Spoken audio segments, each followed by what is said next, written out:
Hola, hola queridos estudiantes de grado octavo, muy buenos días. ¿Cómo estamos en esta mañana? Espero se encuentren muy bien y estén listos, dispuestos para clase. Bueno, hoy empezamos un nuevo tema, continuamos trabajando en la competencia literaria para que ustedes sepan, pero desde el manejo de otro tema importante en la historia de nuestro país, historia social, política y literaria, cultural, por supuesto. Les estoy hablando de un movimiento que toma lugar sobre todo en las clases sociales y la clase trabajadora. El realismo colombiano, también llamado regionalismo. Pero cuando veamos este año realismo mágico, tenemos que hacer la distinción o la diferencia, porque no es lo mismo. Vamos a mirar rápidamente este realismo, regionalismo colombiano, en qué contexto histórico se sitúa, ¿sí? La vigencia de este movimiento se ubica en la segunda mitad del siglo XIX, aproximadamente entre el año 1890 y 1935. En un primer momento tuvo una marcada tendencia regionalista, por eso realismo, regionalismo, a la que fueron sucediendo otras tendencias un poco más sociales y críticas. Ya vamos a ver por qué.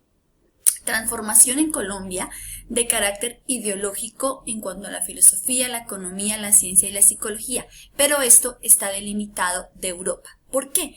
Porque es que el realismo es un movimiento que nos llega acá a Colombia, a Latinoamérica y a Colombia, un poquito después de cuando este surge en Europa y está marcado por el positivismo. Acá ven ustedes esta imagen de Augusto Comte y Charles Darwin con su teoría de la evolución de las especies. Estoy segura que ustedes conocen ya esta teoría, entonces ahí digamos que no me quedo. Augusto Comte propone la razón. La razón, como lo decimos acá, para darle explicación a todos los fenómenos y a lo que sucede en el mundo, alrededor, en la naturaleza.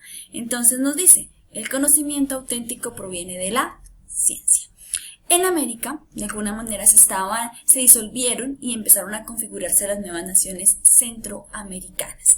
Y estos dos movimientos que yo ya se los nombré, fueron los que condicionaron y cambiaron la forma de ver y entender el mundo. Entonces imagínense ustedes cómo fue ese cambio en el pensamiento, el cambio en el modus vivendi y en la praxis del hombre dentro de esa parte religiosa, de desempeño social, etc.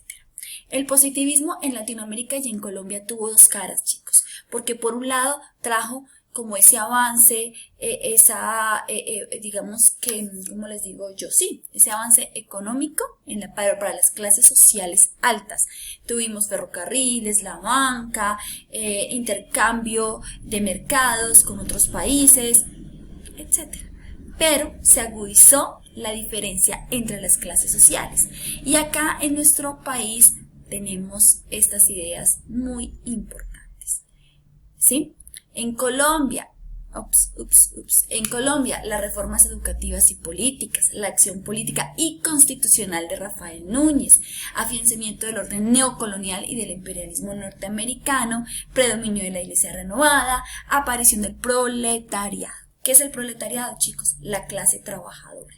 Se empezaron a agudizar estas clases sociales, la clase social alta y la clase social trabajadora. La aparición del proletariado. ¿Por qué? Porque industrias extranjeras, principalmente norteamericanas, que estaban desplazando a las británicas, se apoderaron y empezaron a monopolizar el mercado. Crearon empresas, por eso digo que el positivismo trajo avance, pero la clase social trabajadora se vio afectada.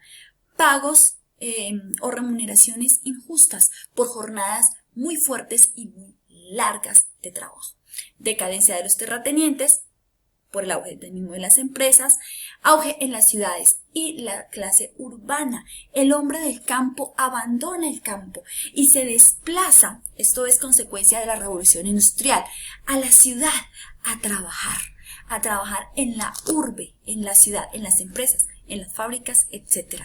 Los niños y las mujeres también salen a trabajar. Eso es una consecuencia o unas consecuencias de la revolución industrial ligadas también al positivismo y lo que ocurrió en nuestro país. Movimiento estético es el realismo. Un movimiento estético que intentó describir de la manera más objetiva posible el comportamiento humano y su entorno. Se destacaron las costumbres de la sociedad y la problemática social, testimonio y denuncia de la hipocresía social, religiosa, política y familiar. Aquí traté de rescatarle las ideas más importantes de qué es ese realismo regionalismo, qué intentó hacer, ¿sí?